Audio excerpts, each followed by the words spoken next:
Chapter 5. Myths and Histories. Somewhere. Celestia laid, eyes closed, and focused on the sun. It hovered just above the horizon. "How long are you going to torture yourself like this?" The voice was Celestia's, but it was more bitter and mocking than the princess's had ever been. The viciousness was only barely managing to hide the fatigue and plaintiveness it was meant to conceal.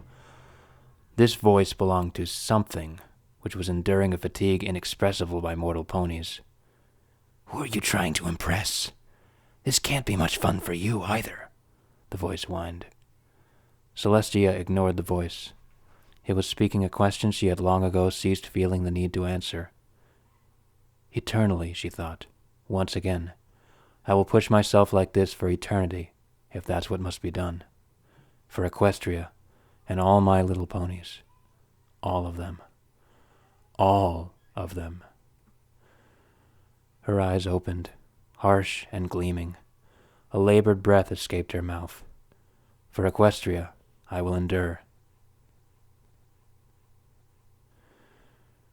A rolling plain of sweet-smelling grass spread into the distance under a sea of stars, the horizon graced by a sparkling lake fed by a stream that gleamed with the reflections of the unending night sky like jewels.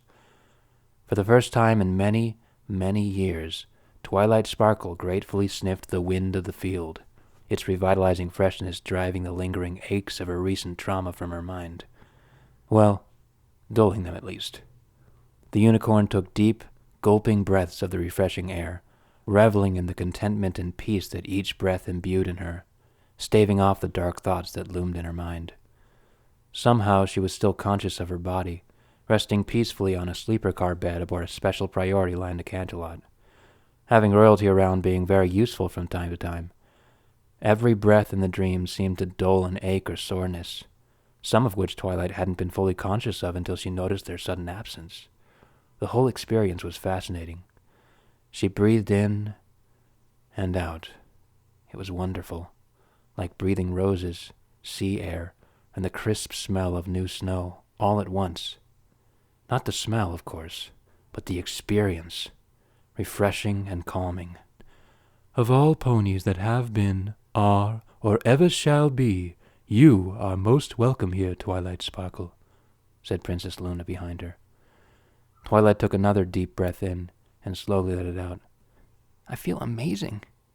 Is there a healing effect to this, place? Some special magic?" "Place is about as good a word as any." Luna circled Twilight, looking her over carefully.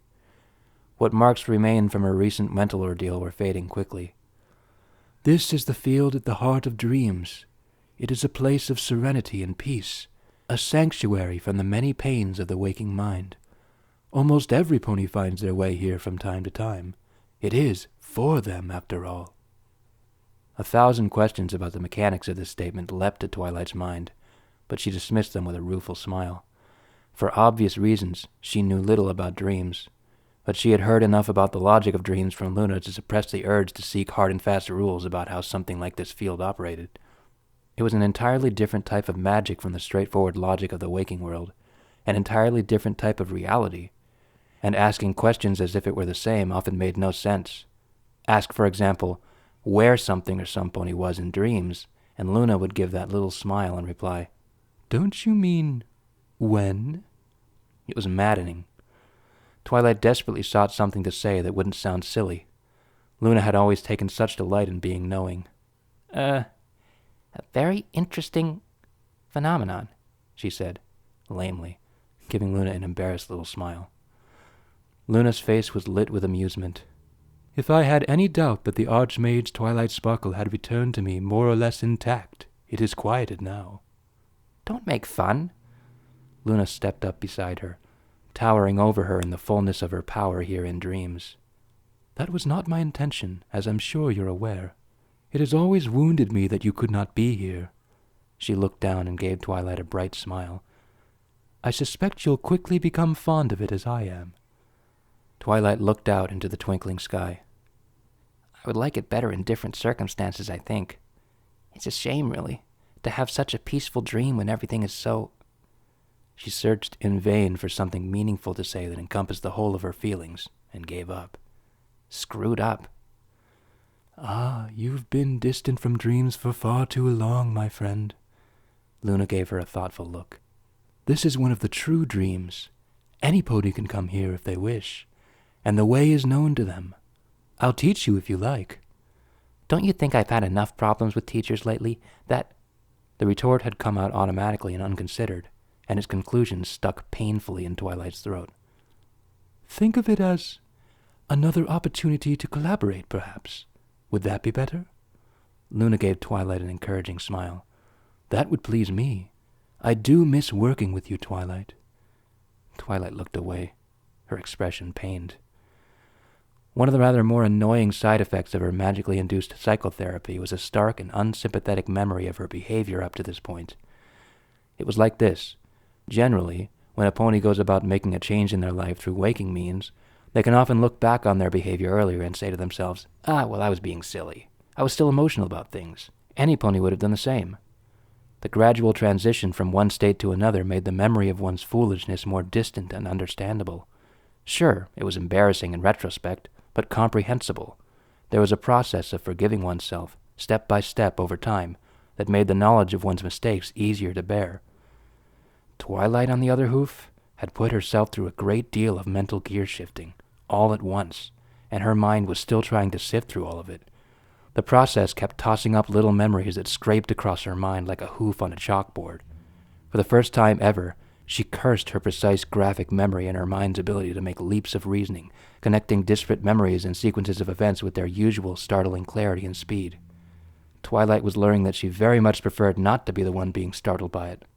Too many nights hyperventilating into pillows, too many little things she had done, missions she had taken upon herself, which now she realized had done just to see if Celestia would notice she was doing them, finding excuses to work instead of spending time with her friends, because something in her had screamed that making Ponyville a success was the latest in a series of unspoken tests, treating Spike like a servant rather than the little brother she knew he deserved to be, because everything was about Twilight's ongoing quest to be the very best wizard, the great states pony, the eloquent author and theoretician.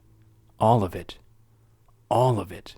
because she was so frightened that she wasn't special anymore. Special to Celestia, or at least special to the Celestia her mind had wished existed, the perfect one, which never frightened or hurt her. Twilight's eyes fell guiltily on Luna, who was regarding her curiously. Breaking off her ongoing research with Luna had seemed like such a good idea at the time, a matter of timekeeping. Oh, I'm so sorry, Princess. I've just had so much on my plate lately. I'm sure when things calm down a bit, we can pick this back up. It's not like you're getting any older. We have all the time in the world. But now, in the harsh light of perfect hindsight, well, Luna just hadn't been the right alicorn, had she? And now, looking up at the dusky blue princess, Twilight's guts churned as the awareness that Luna must have suspected something along those lines drew over her. Once again, she took deep, revitalizing lungfuls of the sweet-smelling air of the dream. It seemed to help her mind settle, dulling the edges of the painful memories, helping her set aside the little spirals of miserable guilt which she found herself slipping down. The dream was not a cure-all. It just cushioned the blows. How do you feel? Luna asked, cautiously. Lost. This, too, just slipped out. Twilight twitched in irritation. I'm a little out of control. If you want my honest feeling, I'd prefer you be a little out of control at the moment, Luna said, slightly more amused than Twilight was entirely happy with. There are things in you that you need to let free, and bindings you placed on yourself that you need to grow past. In that case, let me ask, how much of what happened, what we saw, was because of me, and how much of it was because of what... Twilight found the name sticking in her throat and felt foolish. It was just a name. Celestia. But it made her heart ache. After everything. How much was magically induced, perhaps? Luna suggested, politely avoiding the name that distressed the unicorn so. Twilight smiled at her gratefully. Yes. Well, from what I can tell, From what you told me before I put you to bed, and from what Rarity and Rainbow Dash have reported since, I think you are lucky to be sane. It sounds like she was completely out of control, caught, like you, in some cruel way of thinking. She revealed something like the fullness of her power to you, and yet you endured. Luna's voice, thick with concern and worry, somehow found space to be admiring as well. Barely. Nevertheless, Luna said, smiling at Twilight's humility, in doing this to induce you to speak your true feelings about her, for whatever reason, she seems to have forced you down into your own mind, which was rebelling against itself. Again, you showed miraculous strength. Magic is not friendly to the mind, as you well know. Were the images of her part of that? The chains? No, Twilight, Luna stated frankly. Those you made yourself. Twilight looked away, her last little refuge of self-comfort torn away. Would you like my perspective, Twilight? Twilight sighed. I suppose so. The princess fluffed her wings and stretched her neck fretfully as she considered how to phrase things. I think it's fair to say, Twilight, that Celestia has been the focus of your life, your teacher and mentor since you were very young, and thus impressionable.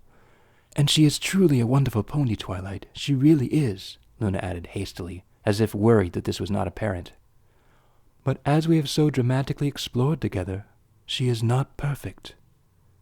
Twilight remained silent, staring out, unseeing into the distant stars. I think your heart realized what was happening long before you understood in your mind. Felt my sister separating herself from you.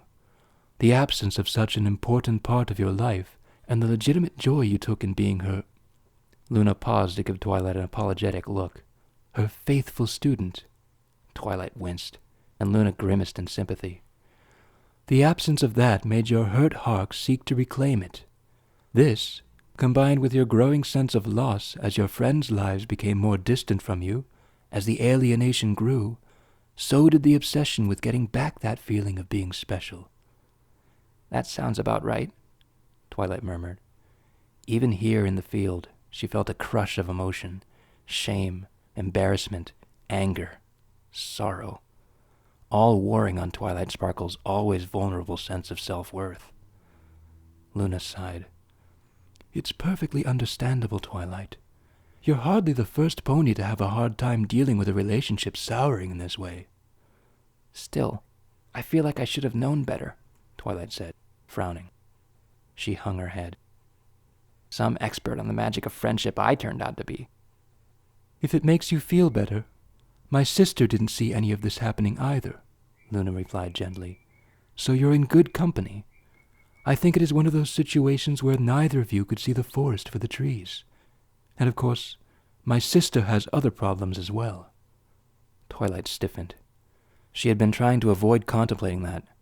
The crowning achievement of her childish obsession's destructive reach. It was the true cruelty of what she had done to herself.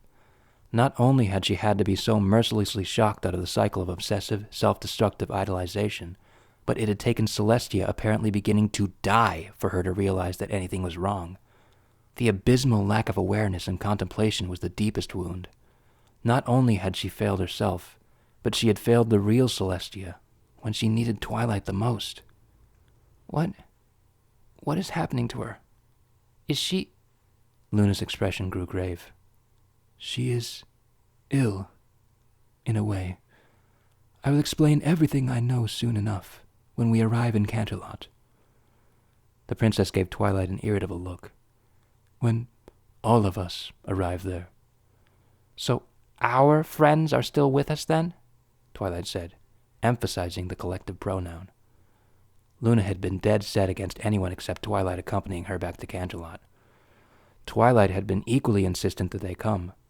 This had not been a request so much as a sticking point, and had delayed Twilight's grateful collapse into the embrace of sleep for several tense minutes, and Luna had seemed half ready to chase them off even then. The princess gave Twilight an awkward look. I realize that the 6 of you, no, Spike too, so 7, have been through a lot together. Twilight looked up at the princess firmly.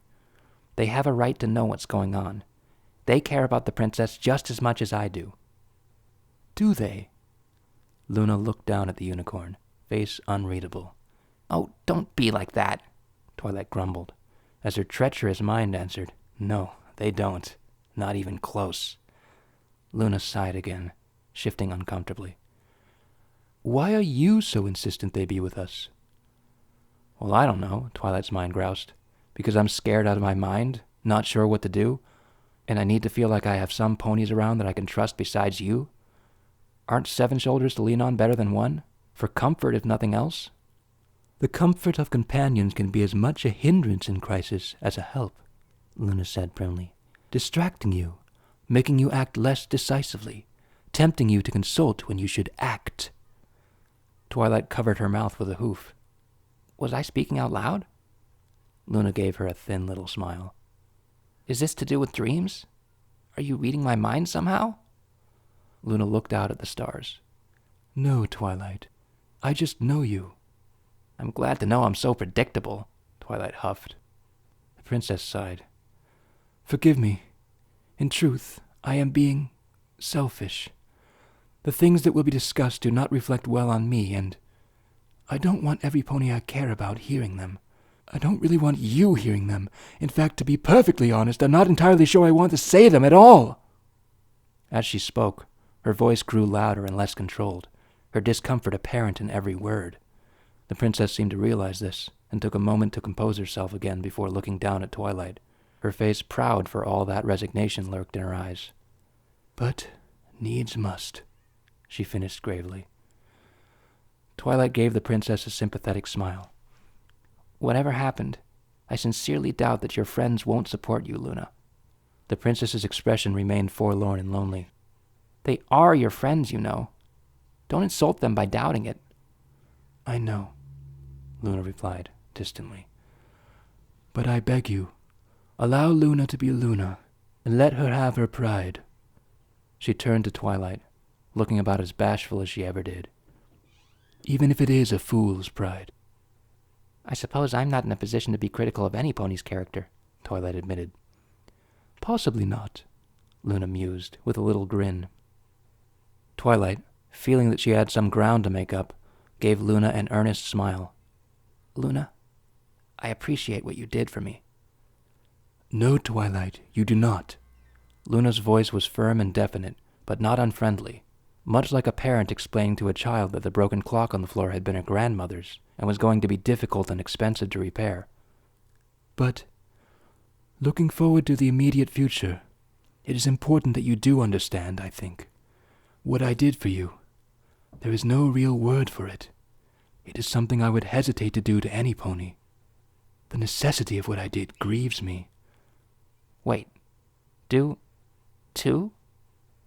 Twilight recoiled, as if struck. What a threatening way to describe something that had been so important. "Yes."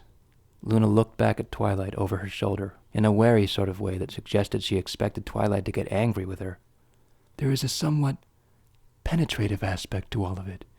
You were burying yourself deep in your mind, binding yourself to a pattern of thinking that you were desperate to embrace. I was forced to be very involved. I dove deep into your mind so that I could speak to you. It was extremely dangerous for both of us, especially since you were using magic without conscious control. In your madness, you were quite literally killing me. Not my body or my mind. Me. And yourself as well. And your friends who were present in the room with you." Twilight was stunned. I didn't mean to." Luna blinked once and slowly looked away. "Many things that have happened recently are not what any pony intended, and yet they are so." They sat together in silence for a time. "I'm sorry," Twilight said, eventually. "That is well," Luna replied evenly. "But, in truth, you have nothing to thank me for.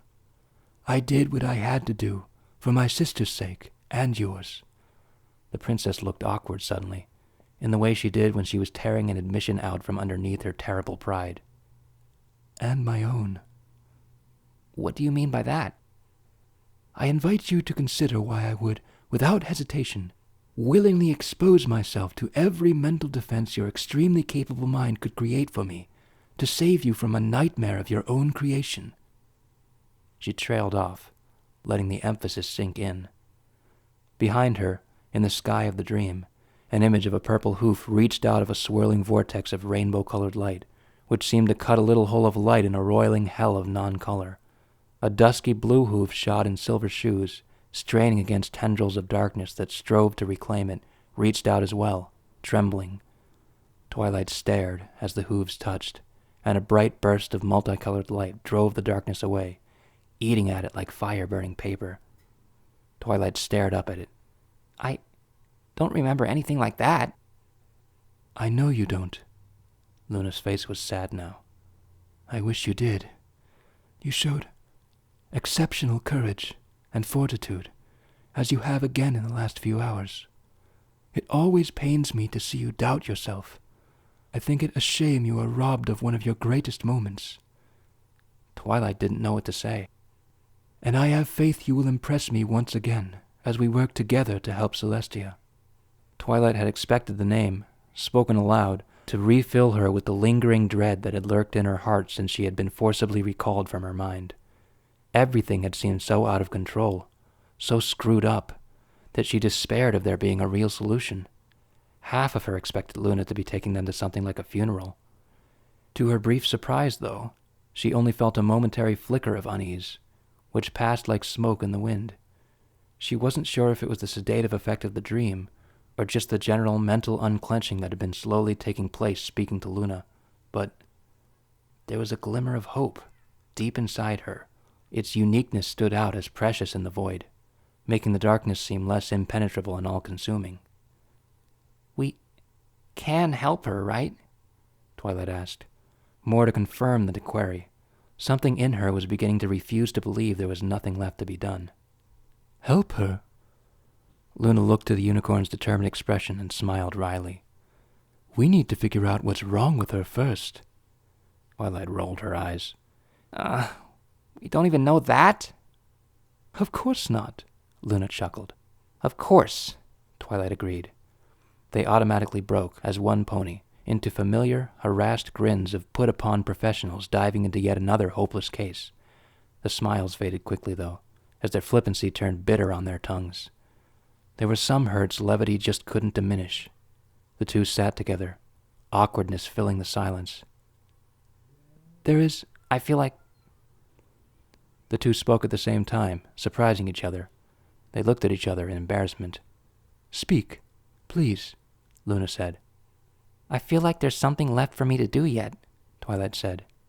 "In my head, I mean." Luna considered this.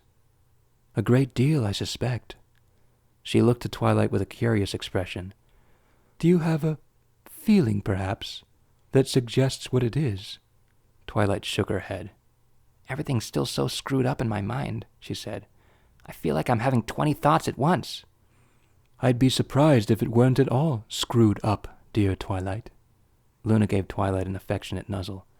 "You've been through a lot in the last few days, both in your mind and in the world. If I had a choice, I would let you rest for the next decade, I think." Twilight chuckled.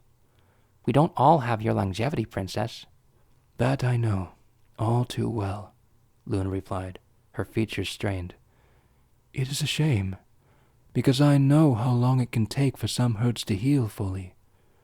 "Well, as you say, Princess, needs must," Twilight sighed wistfully. "We'll do what we have to, for Princess Celestia." Luna turned on Twilight. "No." "What?" Twilight was stunned by this. "No, Twilight. Don't do this for her." Luna looked deadly serious, eyes lit strangely by the starlight of the dream. "Okay. For Equestria, then." Twilight tried to give a pacifying smile. Luna rolled her eyes. "No, not for... Please, let me do what I must for Celestia and Equestria." An involuntary little grin flashed across her face at the rhyme, and Twilight matched it eagerly. The tension broke, and the two shared an embarrassed little chuckle, feeling like fillies. "Ah, now I've lost the moment," the princess muttered, half annoyed, half relieved. "What should I do it for, then? Twilight asked, her grin fading. Luna turned to her, smiling warmly. Do it for yourself, Twilight. That's a bit selfish, don't you think? The princess's grin grew a little patronizing. What freed you from yourself, Twilight? Was it thoughts of Equestria, or Celestia's safety? Twilight felt a little bloom of guilt erupt in her chest as she remembered the demand that had freed her. She wanted the truth, for herself. No, it wasn't. Luna regarded her curiously. You seem upset by this. Well, Twilight trailed off, pawing the ground in front of her. It should have been, shouldn't it? Oh, heavens above, Luna sniffed. You're just like her. You've both managed to turn self-sacrifice into a vanity. What does that mean? The princess gave her a calm look as she very obviously weighed several responses in her mind. Twilight, I worry about you, often, because I care for you a great deal. The princess began pacing in front of Twilight. You were breaking your mind, doing everything you could do, trying to be the best you could for Celestia, pursuing an empty dream that led nowhere. You do the same thing for your friends, without question, and I suspect, robbed of both, you would still labor your hooves bloody for Ponyville and Equestria. You say that like it's a bad thing, Twilight said warily. Luna gave her a cool glance. I have known ponies like this before, and I shall hence, I dare say, she said, in a strange tone that was both pained and tender. While giving of oneself is a virtue, and a blessing to every pony, if you do not take some time to dream for yourself, what's the point? Isn't wanting everyone's lives to be better a dream? Oh, certainly, Luna fluffed her wings. But why build a better world if you're not going to live in it? I've seen ponies, good ponies, waste away, giving of themselves until everything they were was consumed. And even then, they apologized for not being able to give more. This is not the fate I wish you to share. Twilight began to answer, but stopped herself. Memories of feverishly writing letter after letter to various dignitaries, while behind her she heard the library door close as Spike excused himself to visit Rarity for, well, the rest of the day, presented themselves as Exhibit A in Luna's favor.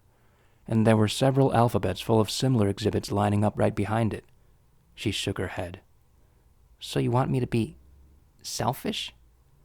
Selfish isn't quite the right word, Twilight. Luna turned to her, looking at her seriously. I just want you to think about what you want. It's allowed, Twilight. It's fair to think of what you desire and work towards it. It's right. Twilight paused. I want to help the princess right now. Everything else is secondary at the moment. Luna sighed. I meant a little more long-term than that. A directionless life is a curse. Long-term? Well, there was... But, of course she intended to. Twilight sputtered. I'm already an archmage. And I mean, well, there's some books I've been thinking of writing. And of course, Ponyville keeps me busy, but... Twilight's mouth fell open, slackly. There was nothing. As she looked toward the future, there was a blank. Nothing she desired or wanted to work towards. There was just the routine of work she had created around herself in desperation to be the best agent, the best student, that Celestia could ever want. Her accomplishments suddenly seemed hollow and unrewarding, which was mad, because she'd done so much good for every pony. But... I think you understand why I was a little worried, yes? Luna asked pointedly. I suppose I do. Twilight hung her head. She was beginning to realize that the chaos of her thoughts was all scrambling to fill a void that had once been filled by the desperate attachment to the empty praise of a memory. There is an absence in you after what you experienced, Luna said, again as if she could read Twilight's mind. But there is a part of you, the part that has always known what was going on, even when it got truly, truly bad, that knows what you really want. Let that part of you speak to you, and to me, now. If Twilight had felt bewildered earlier, now she was adrift on a gray sea of miserable indecision. How am I supposed... What am I supposed to think? How do I decide? Well, to be perfectly honest, I think I can help you with that, Luna said, with sudden smugness. We are in the realm of dreams, after all. I have some sway here. She gave Twilight a sad smile. I can help you have the dream you were so desperately suppressing for so long, because you feared that by acknowledging it, it could never come true. Twilight's heart stopped. How? Luna's smile broadened. Our minds touched, Twilight. I suspect you'll have some little insights into me for a while as well. That is part of why I'm so wary of doing what I did. It is intensely intimate. Intimate, huh? Twilight blushed crimson. Luna's eyes widened as she realized she had misspoken. Oh, no, not like that. She raised a wing in front of her face as she was also colored. Just emotionally close, open, vulnerable. The actual meaning of intimate, in fact, Twilight said quickly, embarrassed to have suspected otherwise. Luna nodded. Indeed. She cleared her throat, and the two shared another familiar little moment of amusement at each other's discomfiture. As much as I miss Celestia, Twilight managed, I miss my relationship with you, too, working with you, and spending time with you. All of this has gotten in the way. She had intended this to please Luna, but something, perhaps the insight Luna referred to, drew her attention to the slight strain, the little spasm of nervousness in the princess's otherwise happy reaction. That's kind of you to say, Twilight. Of course, I feel the same way, but as you've said, I am very much at fault in bringing these events about. So let me help you now, Luna said quickly, in a tone of voice that suggested it was only half of what she wanted to say. Let me help you speak to yourself. Twilight raised an eyebrow. This is all a little mystic, don't you think? Well, yes, Luna said haughtily. But that doesn't make it any less true. I want you to have this dream, Twilight. Experience it. What if it shows me something terrible, or something that could never be? Twilight asked, suddenly nervous. Then that's what you see. We often want things we cannot have, or have private desires that are not entirely healthy. But by letting yourself accept that you have such a desire, you can then move past it, and search for a new direction in your life. Suppressing it requires constant effort and attention. Moving on is a process that ends eventually, Luna smiled. In any case, I suspect that nothing Twilight Sparkle desires could be that terrible. She is such a gentle soul, after all. Twilight's blush returned, hot as fire. You're misinterpreting my words again, I think, Luna said, her face aglow with delighted amusement. You mean desire in a more broad sense, I hope. Yes, Luna said, delight shining from her face. But I hope you trust me not to be judgmental in any case. It is my belief that what you see will be what your heart wants to strive for in your life. Twilight thought about this for a moment. And I believe we both know what that dream will be about. Luna's eyes, bright and proud in the light of her power at the heart of dreams, bored into Twilight's, but the intensity of the stare didn't intimidate, instead conveying a love that was as quiet and gentle as moonlight and as brilliant as stars. Twilight didn't respond. Luna stepped behind Twilight, spreading her wings. I know this is frightening for you. I wish I didn't have to put you through so much all at once, Twilight. I really do. She wrapped the dusky feathers around Twilight and lowered her voice to a whisper. But I think it's long past time that you let yourself know what you truly desire. Inside the cloak of darkness, Twilight whispered back. What if my dream is impossible? She asked again. Several options had presented themselves, and she had been troubled by how much the unattainable fantasies had appealed. There was a little chuckle. Does the possibility frighten you? If the dream is anything like I think it will be, if it were impossible, the idea terrifies me. But will you face it nevertheless? There was a pause, a complicated moment of agonized consideration. Yes, Twilight whispered. I would expect nothing less from you." Twilight felt the darkness compress her, gently.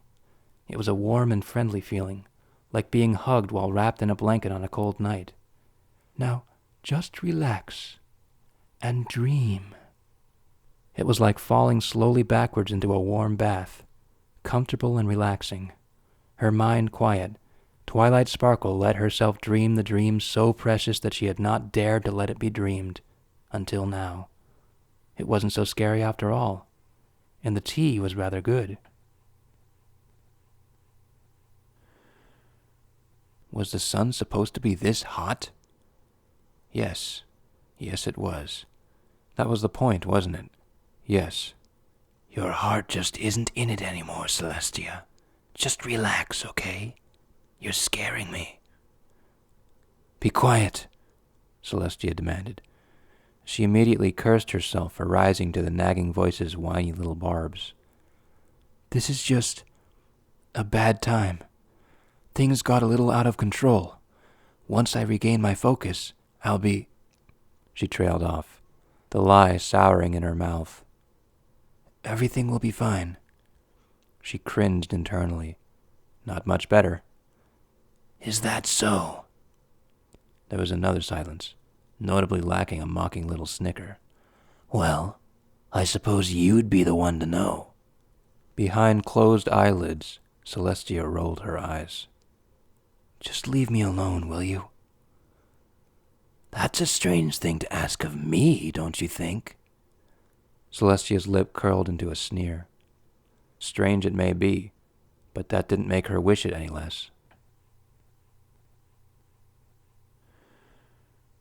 Canterlot at night was usually a spectacular and beautiful place.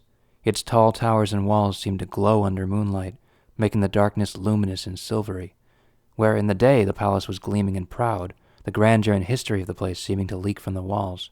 At night it was mysterious and enticing, little flashes of starlight glinting off the gilt to hint of the castle's majesty, inviting the mind to imagine the many stories and intrigues that such a magnificent place would hold.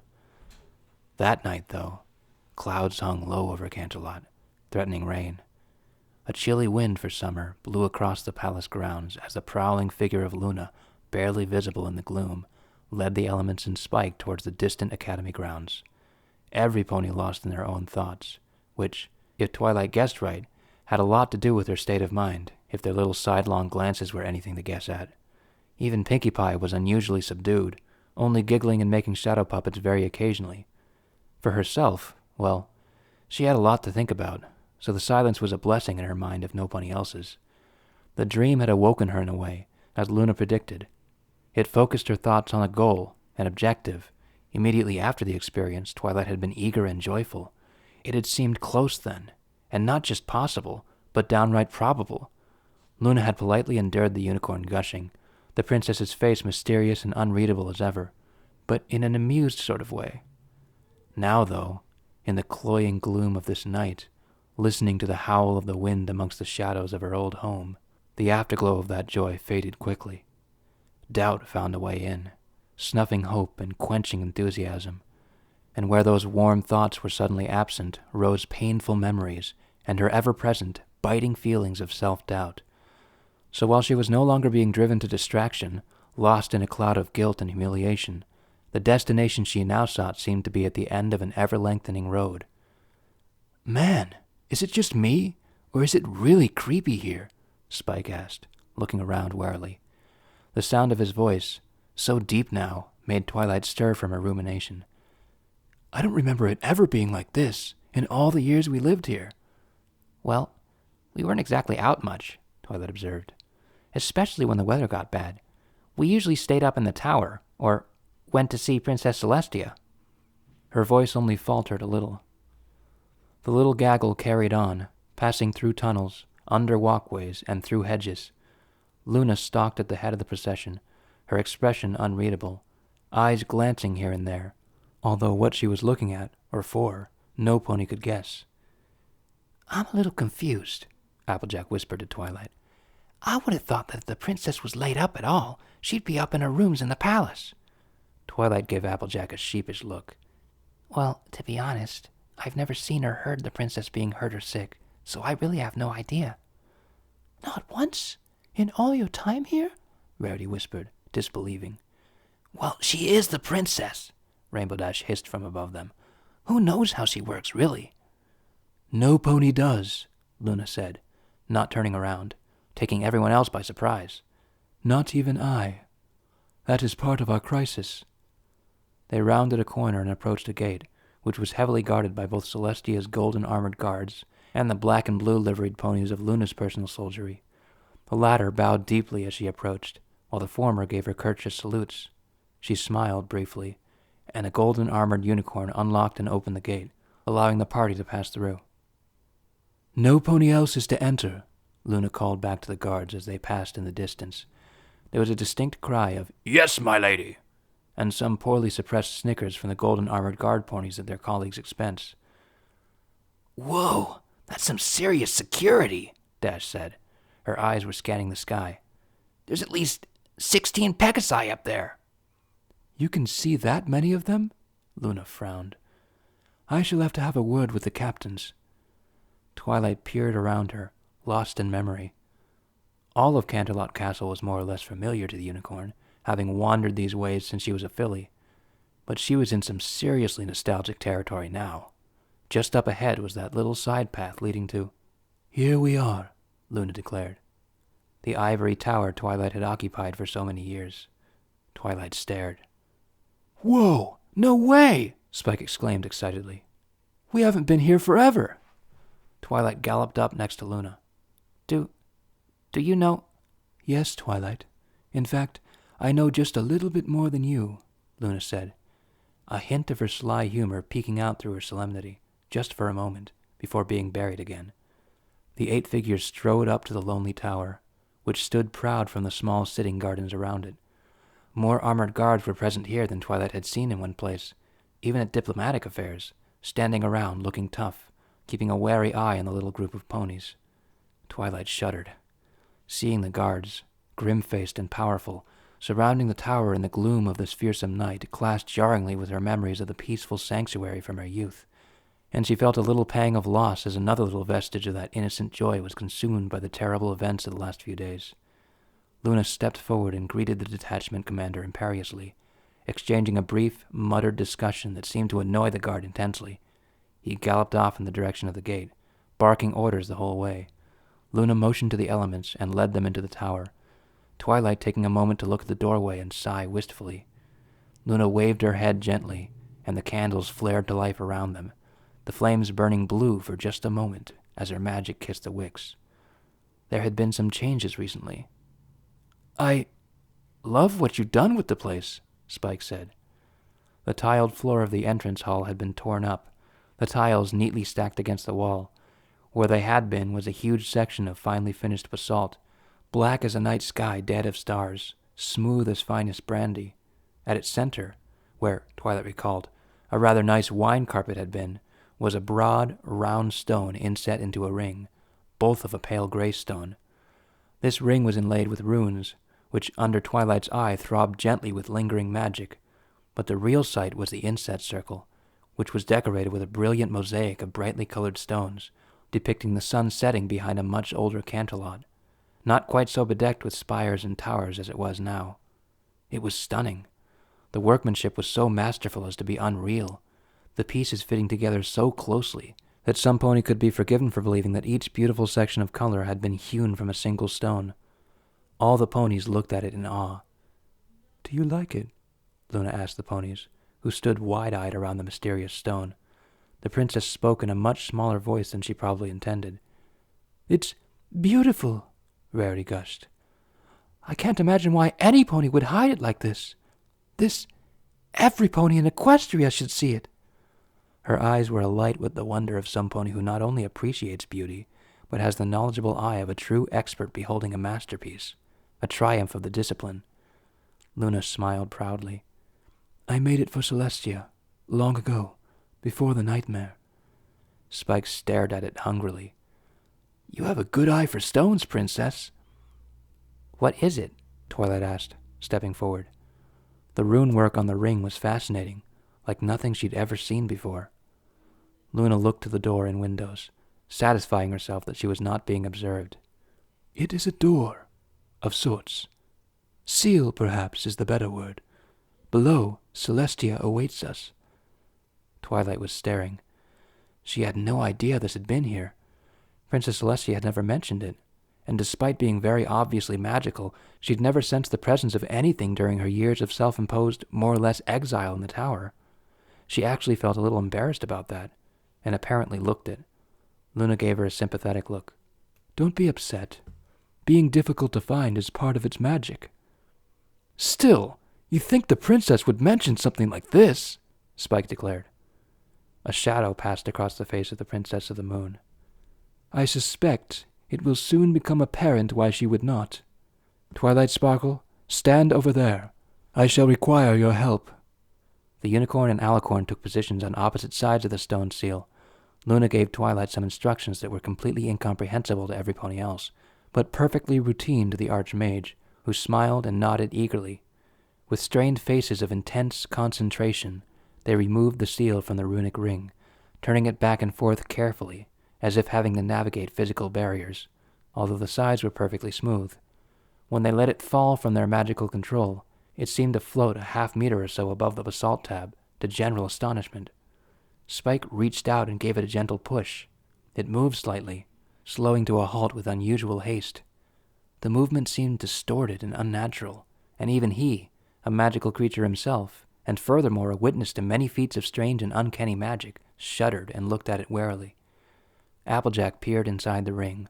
There was a large, solid-looking staircase of finished stone, descending into inky darkness, which seemed cloying and thick, drinking in the light eagerly. How far down does this go? To the heart of the mountain, deep under the earth, Luna replied solemnly. It is an ancient place, where the heartbeat of creation still echoes loudly. That's, nice, Applejack said, her face scrunching up in an expression of discomfort as her fundamentally practical, down-to-earth nature once again ran up against the mythic forces from the dawn of time. We'll need some light, though, I reckon, or it'll be a much faster trip down. I don't suppose there's any lanterns about, or... That will not be necessary, Luna said firmly. Twilight noticed that Luna had begun to unconsciously fluff her wings in the same way Rainbow Dash did when she was annoyed or sulking, her eyes leaping from pony to pony in what, to an unpracticed observer of Luna in the wild, might be mistaken for concern. The dreaded confession approached, and Twilight could almost feel Luna's mental distress as her ferocious pride and desire to be thought well of warred with her duty to her sister. Twilight decided to save Luna the agony of indecision. Well, you heard the princess. We won't need lights, so let's go, Twilight said, with brittle brightness. Every pony in. Luna shot her a strange look. Her face was irritated, but a hint of gratitude was lit deep in her eyes. I shall lead the way, Luna said, to general relief. Unspoken, but understood between the alicorn and Twilight, was the remainder of the sentence. That way, I won't have to look at any pony's reaction. The princess stepped into the ring, followed closely by Twilight, Fluttershy, and Pinkie Pie. Rarity, Applejack, Spike, and Rainbow Dash lingered only a moment, before slipping in as well. Stay close, Luna said, as if she had to. As they descended, a strange thing occurred. Though the circle of light above them grew distant, their immediate surroundings remained dimly lit such that they could see where they were stepping, though the inky blackness swallowed everything much further than that greedily. Ooh, spooky, Pinkie crooned, as happily as anything. It seems to go on forever. Would it comfort your journey, Pinkie Pie, if I told you a story? Luna's voice was slightly choked and stilted, grateful for a neat segue, but still unhappy at its necessity. I don't know, Pinkie replied, suspiciously. Depends on what kind of story it is. Happy stories always make things easier, but this really doesn't seem like the time, does it? Luna didn't pause or turn, but Twilight again noticed her wings twitching nervously. I'm afraid it's a very sad story. It's about two very silly sisters. Does it have a happy ending at least? Pinkie asked, in an encouraging sort of way. Twilight reflected that Pinkie Pie's way of being concerned was just to be more Pinkie at the source of distress until it succumbed to the fluffy pink enthusiasm that was a magic of her very own. Just because it's a sad story doesn't mean it ends sad. Sometimes those are the best stories. because everything turns out all right in the end. Luna was silent for a time. That remains to be seen, she said quietly. 561,625, 561,626. What, dare I ask, Celestia growled, are you counting? Her voice was strained, although not nearly as much as her patience. Seconds, the voice replied. I'm a bit behind. Sorry. Celestia frowned. Do seconds even have meaning here? They have meaning to you. You perceive and experience time. Thus it exists, even if only subjectively. As a thing that exists, it can be observed. If the voice could have, it would have grinned smugly. And counted. Do I even want to know why you're counting them, then? Probably not, the voice whined. You always get upset when I do things like this. So don't do them. Celestia felt a momentary flash of panic. Her focus on the sun was slipping. She tried to suppress her curiosity, which gnawed at her concentration. But as it is for every true scholar, idle speculation was a reflex now. Maybe an answer would help. What was the starting point for the count? You were saying that everything would be fine a while ago. Celestia's head was beginning to spin. Did I? 673,812 seconds ago. Yes. Celestia grinned ferociously, panting. So it's a contest, is it? How long I can last? If you like. I can do contests.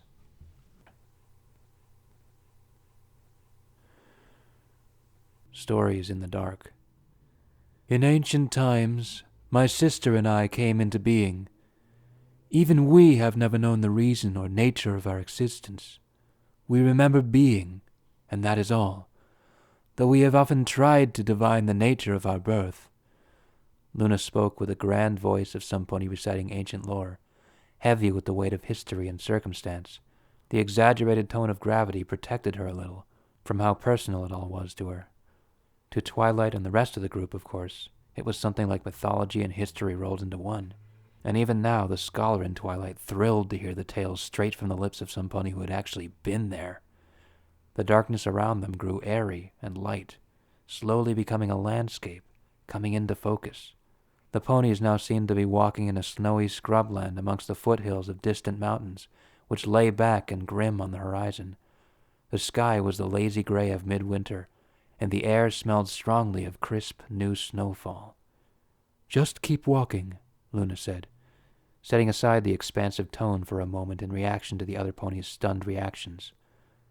"What's going on, Princess?" Twilight asked, fascinated. "Are you doing this? Is it some kind of dream?" "No, Twilight. This place is old, and it remembers." She turned her head over her shoulder very slightly. "You should understand that this is its way of being friendly, every pony. It is telling you the story with me." "Friendly? A place?" Dash sputtered. Luna turned away. "Surely that isn't the strangest thing you've heard in your life, Rainbow Dash."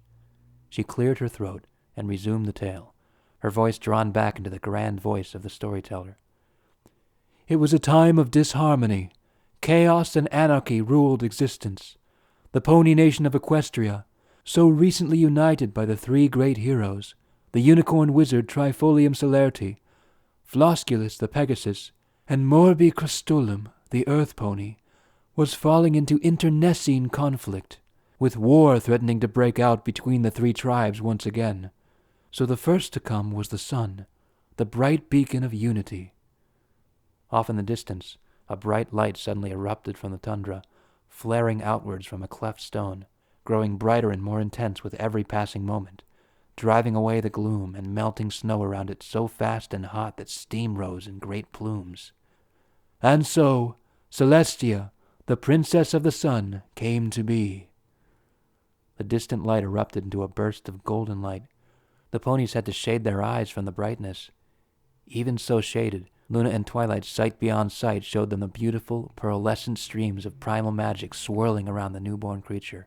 It was golden white, with a mane the light pink of the first kiss of sunrise. "Is that really Princess Celestia?"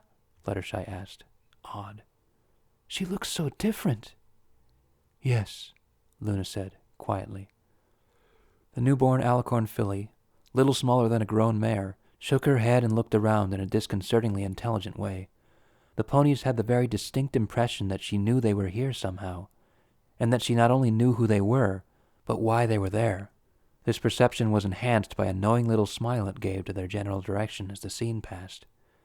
The landscape blurred again, and around the little group the events of Celestia's early life flowed across their vision. Ponies gathered around her, flocking to her wisdom, even as a very young mare. There was a war between those who followed her and those who refused her leadership. They witnessed things then that they could not have imagined happening between ponies. "Change is always painful, especially when it is necessary," Luna said, quietly. The scene changed once again. Celestia, now as silver-white as they had always known her, but still small, and her mane still pink, sat upon a golden throne in a deep, wooded temple. "This is the Temple of the Two Sisters," Twilight exclaimed. "Not yet," Luna said, smiling. "I am not just the younger sister because I often looked that way after all." She cleared her throat and resumed her storytelling voice. "So she was victorious, and led a renewed Equestria for several generations to a new age of harmony. But she found herself growing tired." The Celestia on the throne blinked, blarily, barely paying attention to the unicorn in front of her, who appeared to be speaking pompously. Again the blur of movement. They were at a moonlit seaside, far in the south of Equestria. "The sun rises and sets, and when the sun sets, the moon reigns. So I came to be." She recited this in a very formal, practiced way, as if it were a catechism or a prayer. Twilight got the distinct impression she had repeated this to herself many times in the past. Luna pointed to the moonlight glinting off the water. It was moving, quickly, towards the shore, and as it struck land, a beautiful spray of silvery bright water splashed magnificently around the new-formed Luna, small and filly-like, her hair stars, her eyes lit by reflected moonlight, her laugh of joy at the sheer exhilaration of existence, a song. "I was somewhat different back then," Luna admitted, smiling bashfully. The scene returned to the temple, where the youthful-looking Luna presented herself to Celestia, who embraced her readily. In eye-watering fast motion, the court moved in and out, the sisters ruling side by side, day and night. "In time, Celestia confided in me her urge to sleep. We reasoned that as I wax and wane with the moon, so she must rise and set to renew herself, as the sun does, much like her phoenix pet." On cue, the flaming bird sailed down onto Celestia's waiting hoof. "Philomena?" Fluttershy's face was a portrait of astonishment. "I was surprised too," Luna said, regarding her fondly over her shoulder. "I would have thought the bird would be sick of her by now, honestly." The visions of Celestia and Luna descended into the bowels of the temple, entering a large chamber, which Celestia entered alone, laying down inside. "I still remember what she said to me that very first time," Luna murmured. Their perspective drew closer to Celestia, whose lips moved as the present Luna spoke. "Watch for sunrise." The doors closed, and everything went black. "So I waited." Luna's voice rang out in the darkness. "For 3 months I fretted, worrying that day had passed into night for good, that she had not gone to sleep, but instead to rest. But then, one morning, I felt the sun rising." In the depths, a glow blazed in the distance, growing brighter and brighter until it consumed everything, filling their vision with glorious, burning sunlight. "Sorry about this," Luna said. "It's a bit melodramatic." The glow died down, and they saw Luna, arrayed in beautiful royal vestments, tearfully embracing her renewed sister, once again golden white and young. "And so it went for generations. Every few decades my sister would rest, and every month I would cycle from fold to new. All was well. But as you are all too well aware, this did not last forever." "Discord," Applejack muttered darkly. Yes, Luna hissed. The scene blurred again, flying deep through a forbidding wood, filled with shadows and hints of great beasts lurking behind wretched, mangled-looking trees.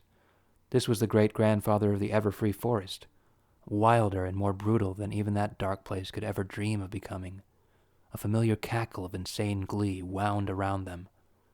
We did not suspect his existence for too long.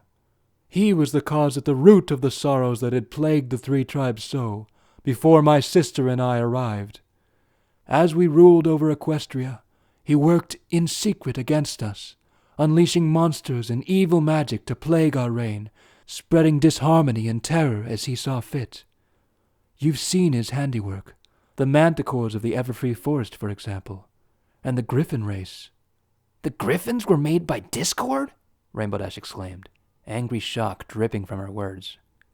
Yes, Luna said impassively. A race of monstrous warriors, created to steal the skies from the Pegasi. But Discord erred. He made them too intelligent, which they needed to be to fight the disciplined Pegasus warriors.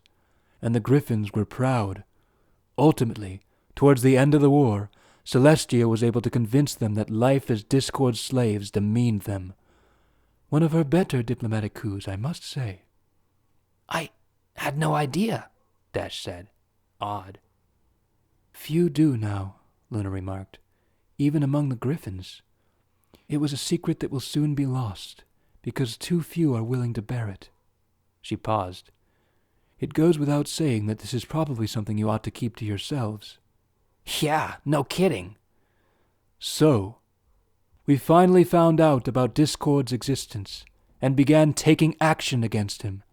Free to act unrestrained now, he unleashed his madness on Equestria in ways which we had never thought possible. We saw, Twilight began. You saw nothing, Luna snapped harshly.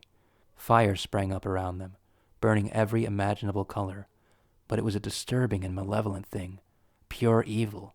Even Pinkie Pie, who could find something delightful in even the most bizarre things, recoiled from it, looking horrified as it coruscated around them, burning and putrefying everything it touched.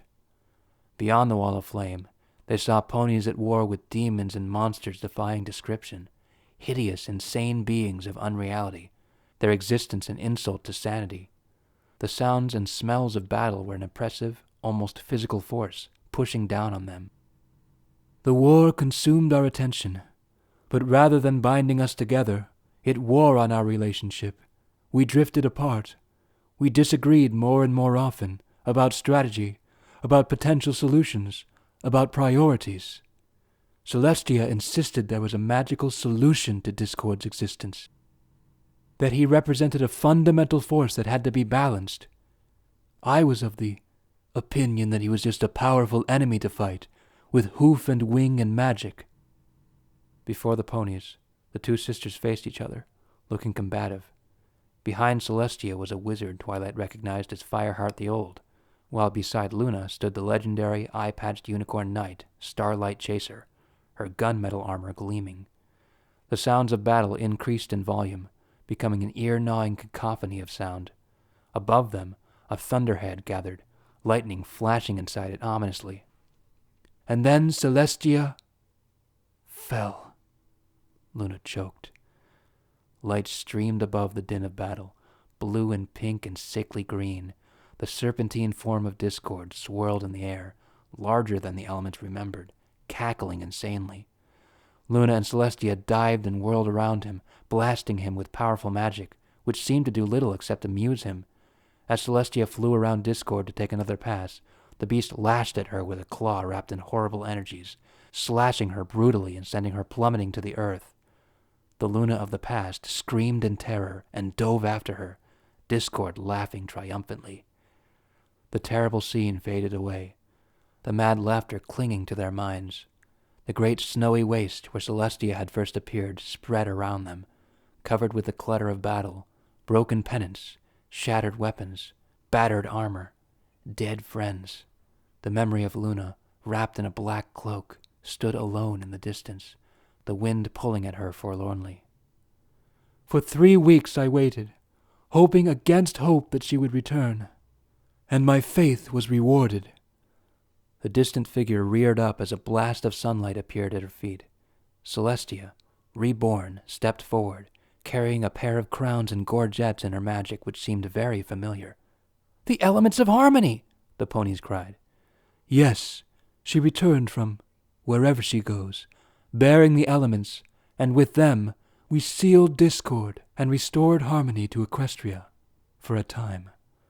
The familiar scene of Discord's first defeat replayed itself before them, Rainbow Dash giving a little hoof bump as the creature was sealed in stone for the next 1,000 years.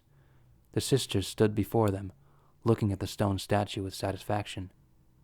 But what happened was more of a strain on Celestia than she was, or is, willing to admit, Luna said. The Celestia before them turned her head, revealing a streak of cyan running through her previously uniform pink mane. Her eyes were wary and haunted.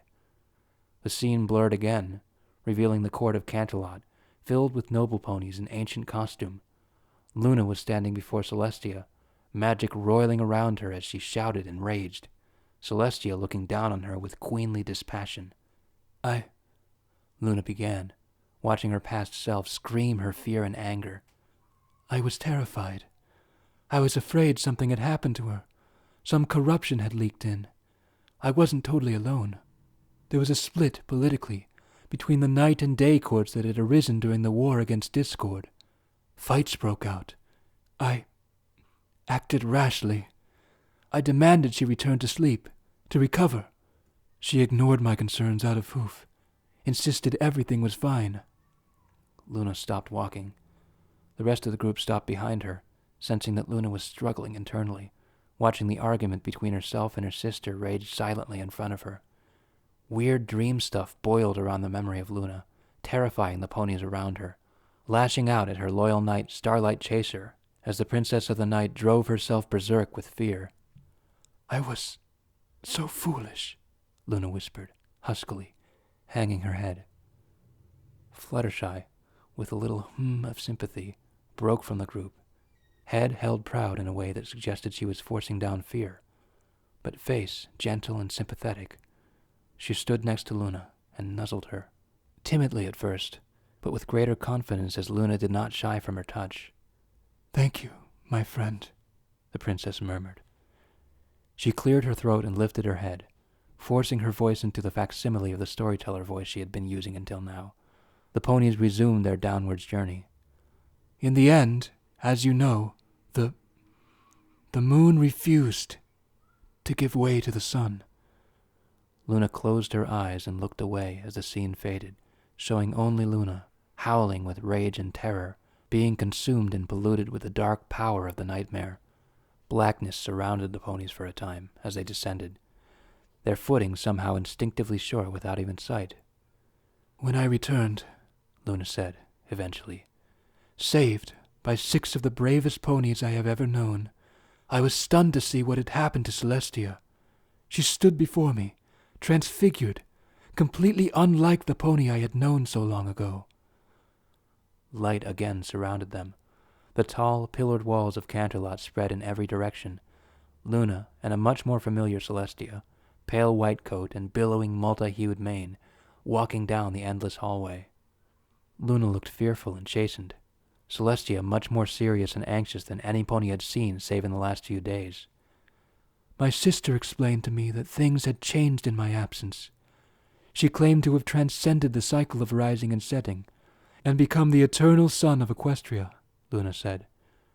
And though she did not explain exactly what that meant, she insisted that she had not suffered any problems since. And to be honest, for a time, I was willing to believe anything of her, and her magic. Modern Equestria is like a paradise compared to the war-torn, wild place I remember. But over time, I saw that familiar streak of pride in her, the one that had made her refuse to even listen to me 1,000 years earlier, and fear was rekindled in my heart. So I watched her. She had grown unaccustomed to having her sister about, and had forgotten the many little ways I am different than other ponies. I noticed her fatigue. In the old days she slept, physically slept, once a month, not every day, and how stressful circumstances distracted her and made her act somewhat hastily. I was ever the hasty one once. Images flashed before them, Luna peeking around a corner, catching Celestia yawning. Celestia not looking up as Luna flew overhead, fretting and muttering to herself. Luna watching Celestia's smile grow glassy as Twilight gushed to the princesses about some research. Celestia sighing and reading one of Twilight's letters, looking bored. Twilight tried, and failed, to suppress a little whimper. "I'm sorry, Twilight," Luna said, with real sympathy in her voice. "But it was always worst around you." "Why?" Twilight managed. "That is one of the many things I do not know," Luna admitted. "But as your relationship with her deteriorated, as she became more distant from you, she became more tired." So, Twilight's heart leapt urgently. It's possible that what was happening to her, not setting, is a part of why we were growing apart? As the words tumbled out, she cursed how pathetic and desperate they sounded, but there was a lot of her that was eager for this to be true. Luna turned her head to regard Twilight carefully. "It is entirely possible, yes, but, to be honest, I suspect it is the other way around, and your relationship's deterioration made her fatigue grow. I'm sorry." Twilight swallowed, but the crushing guilt still grabbed her throat relentlessly. The sudden comforting nuzzles and hugs from her friends seemed a very long way away indeed. "I wish it were otherwise. Believe me," Luna said, cutting through the mental distress. There was something odd in her voice, some little shadow that hinted at some deeper hurt. And there was, after all, that part of Twilight which was Twilight, always watching, its eye on Luna keener because of their mental contact. That part pricked up its ears and remembered, while the rest of her recovered from the lingering agony of guilt. They continued downwards for some time, the visions fading, their surroundings now merely the immediate surrounding staircase once again. Twilight's mind raced. So, did you ever confront her about this? The fatigue? "As a matter of fact, I did," Luna said, her voice clipped and irritated. The vision of the hallway and Canterlot returned. It was winter now, and Celestia was pacing ahead of Luna, looking frightened and annoyed. Luna, fully waned, trailed after her, trying to keep pace, half shouting. "When discord appeared again, when you six dealt with him years ago, she collapsed in the Hall of Histories after confronting him. Believe me when I say, with regret, that I felt hopeful he had done something to her. But to be frank, I doubt it. I think he just agitated her somehow. Whatever the case, I was bold enough once she had awoken to address her about this. She ignored me. Again." "You should have pressed the issue," Twilight said, a little more acidly than she thought she meant to. "I admit," Luna said, her voice growing icy, "that this is one of the mistakes I made in this situation. But I invite you to consider my position, Twilight. Do you think she would be particularly friendly to me bringing up, again and again, the old argument that had brought about our 1,000-year separation? I certainly don't." Twilight cringed a little, embarrassed by the pain her friend was trying to hide with anger. "I suppose not." Luna sniffed haughtily. "Furthermore, my sister has been wary of the changes in my personality. As I said, I was much different long ago, and there is much in her, I think, that wishes the Luna that had returned from exile was the joyful being which erupted from the sea all those centuries ago, and not the wounded thing she got, which so delights in being moody and mysterious." This last was delivered with a truly wretched bitterness. Fluttershy sped forward again, but Luna sped up as well, unwilling to show her face to even her dear friend. "We've arrived in any case," Luna growled, waving her head. The visions cleared, and the weird localized light expanded around them to reveal a huge rock face of the same gray stone as the stairs. Carved crudely into the wall was a tight-fitting pair of, for the lack of a better term, doors. Compared to the struggle required to remove the complicated seal that barred the entry to the stairway down into the heart of the mountain, these doors opened readily with a slight gesture from the princess's horn. Behind them was a rough, dome-shaped stone chamber, all unfinished stone, with great blue and yellow crystals jutting out from the walls and floor here and there, giving off a low, ethereal light. It was a rather large chamber. Hundreds of ponies could gather in it, easily, and it was made to seem all the bigger for being empty save for the feature that dominated its center. A great stone bier, almost like an altar, hewn roughly from the same stone as the cavern itself. Twilight barely noticed these things, her attention fully consumed by what lay there. Princess Celestia, looking for all the world like she was having an afternoon nap, peaceful as only the dead and dying can be. The purple unicorn rushed forwards, her friends yelping warnings, Luna watching her silently. The princess still looked ancient and wasted, her mane still washed out and motionless. Twilight had to watch very carefully to see the minuscule rise and fall of the princess's body as she breathed so slowly. Twilight turned to Luna, desperately. Can I?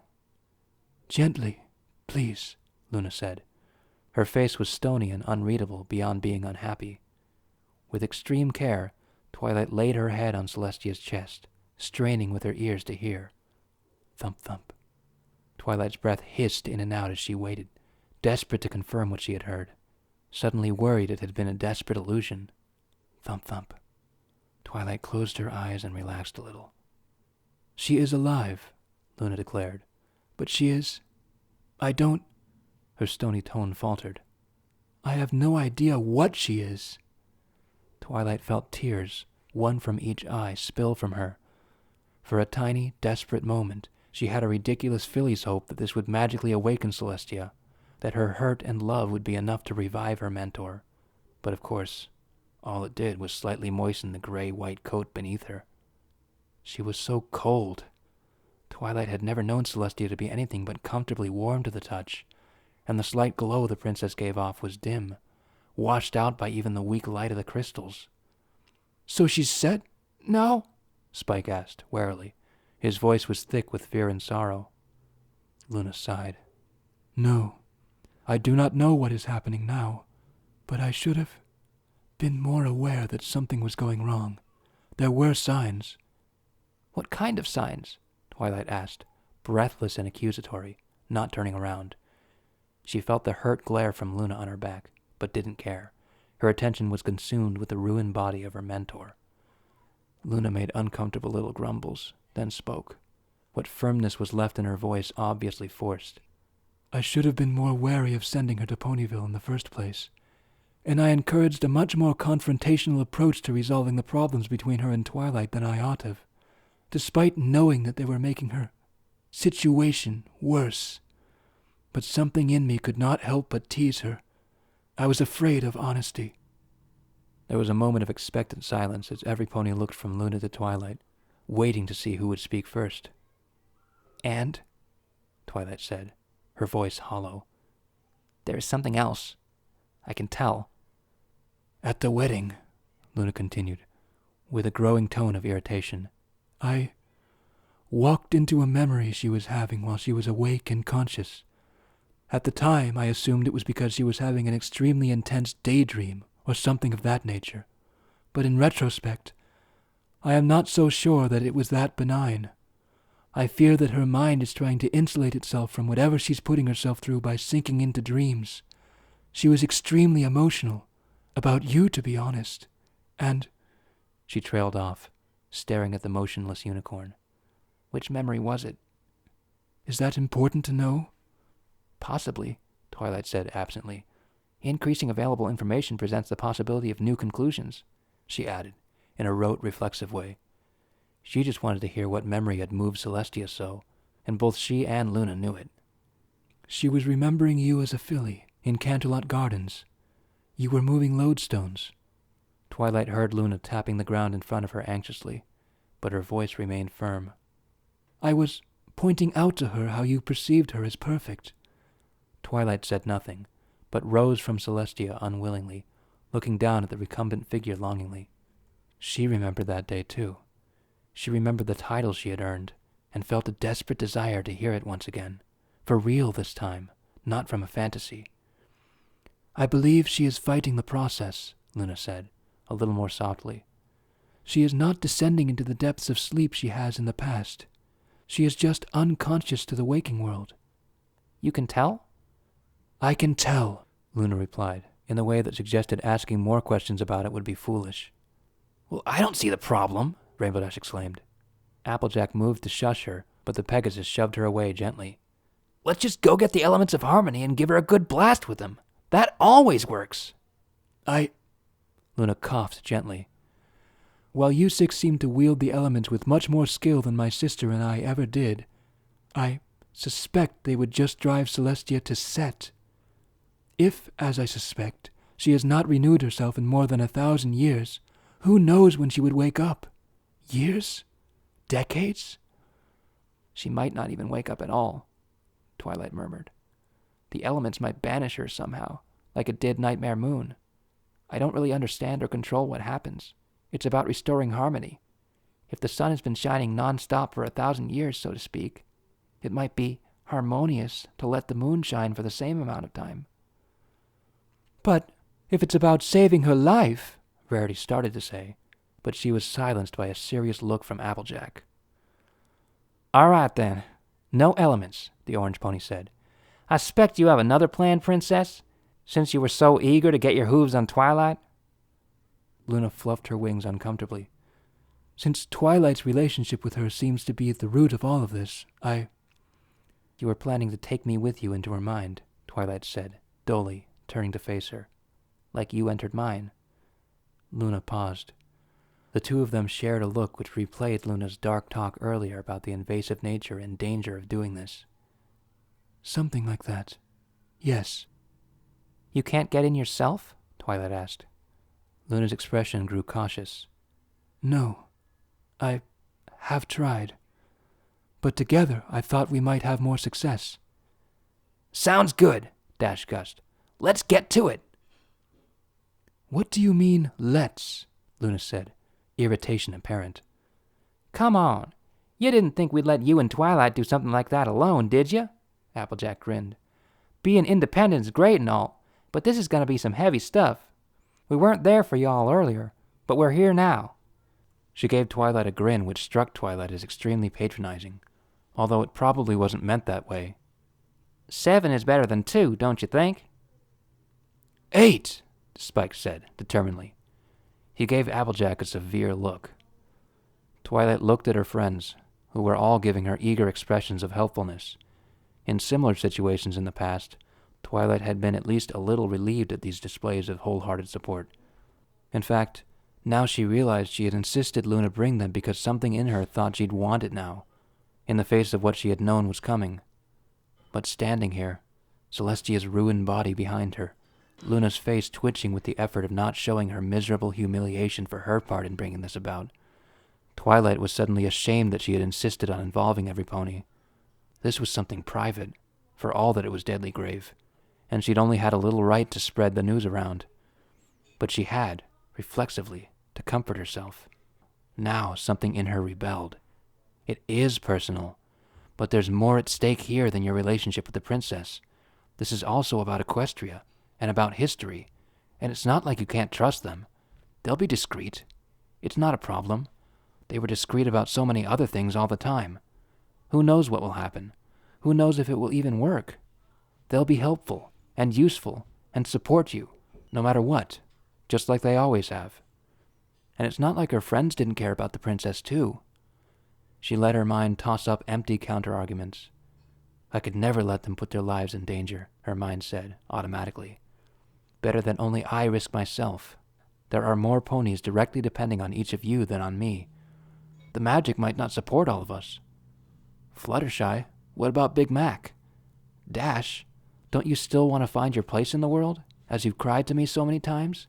Pinky, Ponyville needs your enthusiasm to keep growing. Rarity, you are only beginning to understand your role in Equestria. So many ponies look up to you, and you have no idea. Spike, you're beginning to grow up. You have centuries of life left.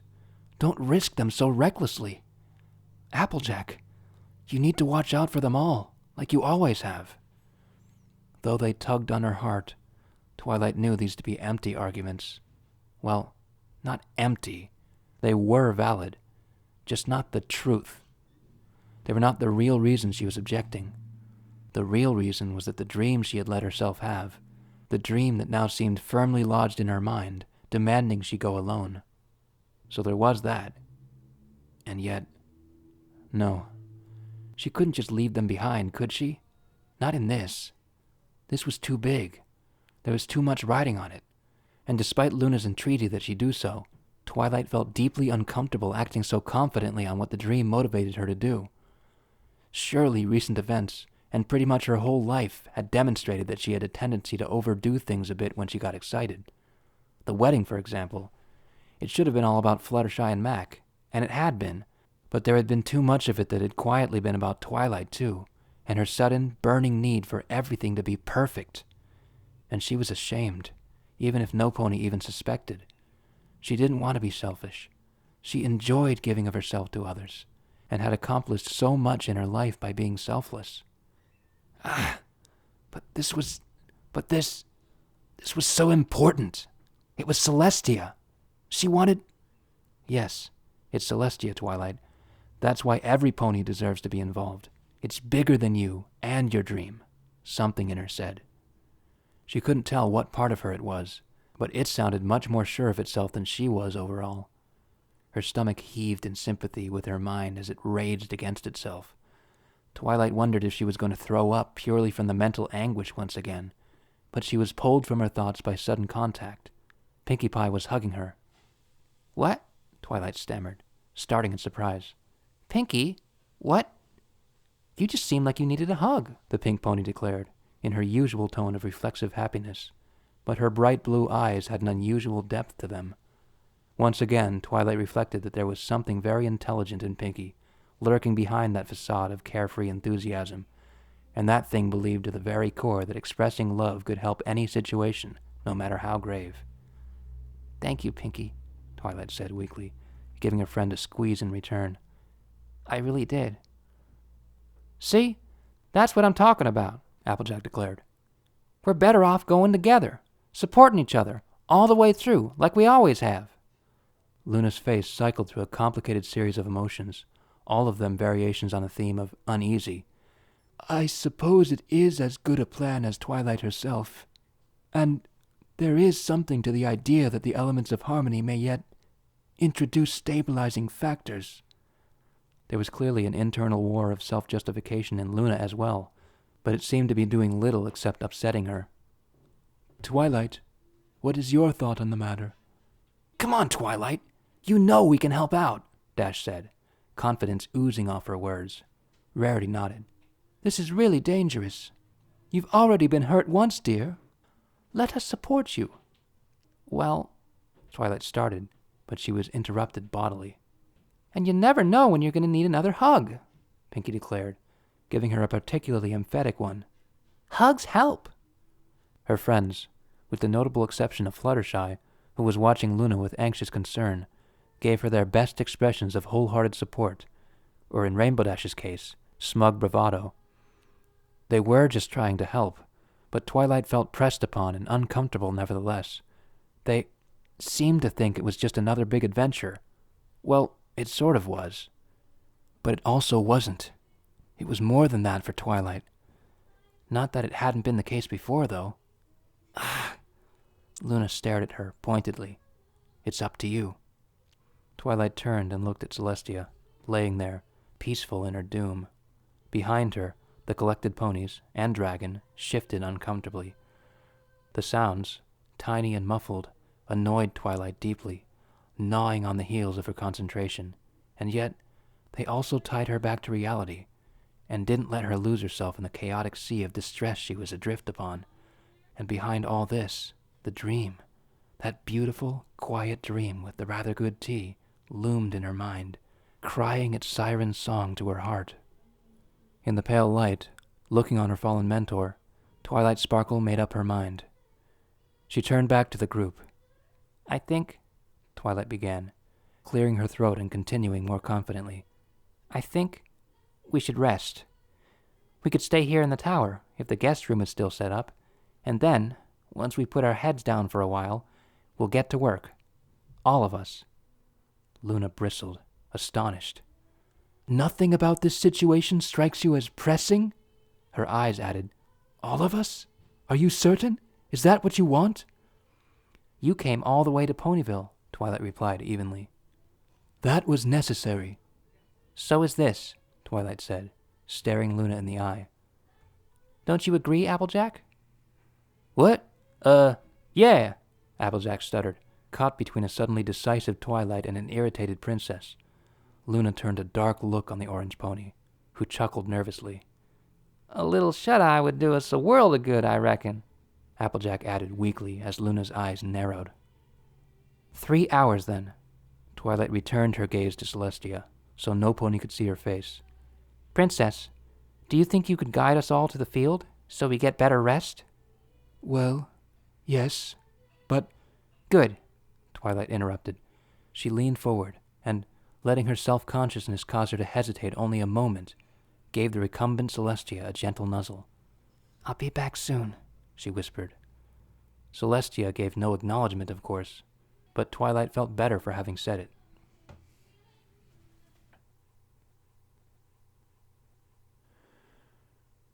Spike dozed, not quite sleeping.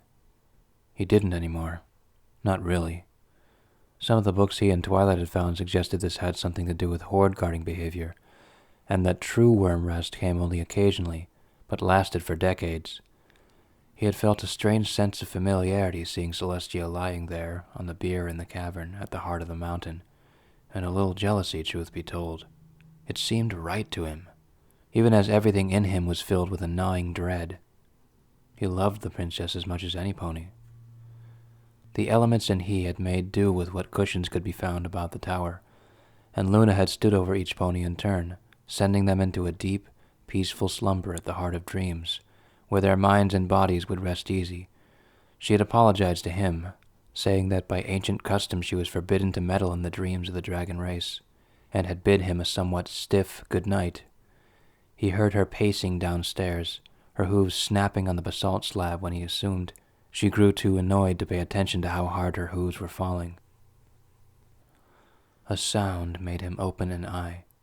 It rang out in the silence, in that special way small sounds can have of being very noticeable when someone is trying to be quiet. Twilight was rising from the stack of pillows she had made for herself in the corner, and had gotten to her hooves with only the slightest whisper of noise.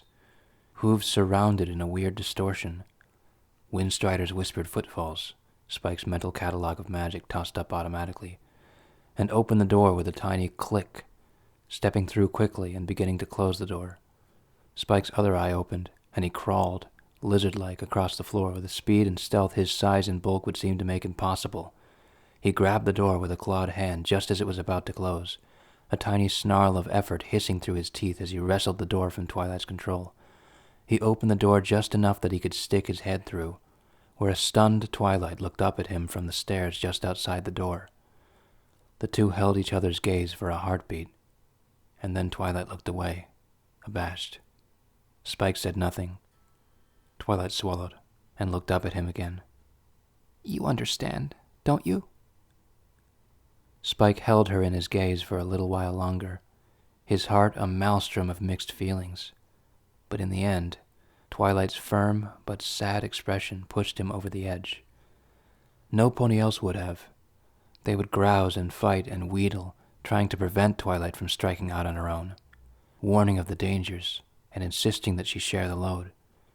Spike, though, had been there since the beginning, and knew better the full extent of what Twilight stood to lose and gain. He saw in Twilight the quiet determination to get to the bottom of things and, if necessary, say one last goodbye to her beloved mentor. She deserved the chance to do so on her own terms, he decided. He nodded once and pulled his head back in the door, not daring to say goodbye, lest it become a prophecy. The little click of the latch sounded with guillotine finality. He lay against the door, sliding down to his haunches with the gentle hiss of scales dragging across lacquer. The books said that dragons took pride in the fact that their tear ducts closed in adolescence, boasting that this demonstrated the strength and pride of their ancient race. Spike, now and always, thought that was a load of hooey.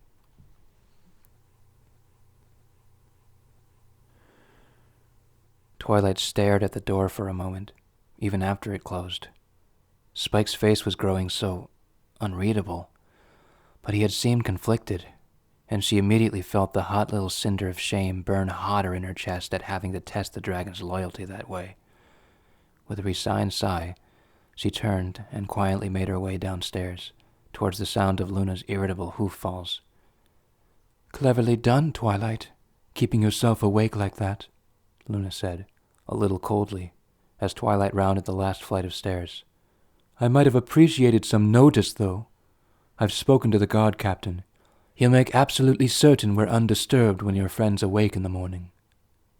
"I'm sorry, Princess," Twilight said quietly. "Oh? For what, pray tell?" No friendly statement ends in "pray tell." "For putting you through that. Having every pony hear about what's happened." Luna grimaced, but shook her head. Her voice was not quite so bitter now, just hurt. "Well, you know how it is with confessions. You do feel better for having said them once they're out, whether good or ill comes from it." She sighed. Again, Twilight got the sense that there was something Luna wasn't saying still, but didn't press the point. "Shall we?" she asked, gesturing to the magnificent stone. Once again, they carefully unsealed the passage downwards, and wordlessly began their descent.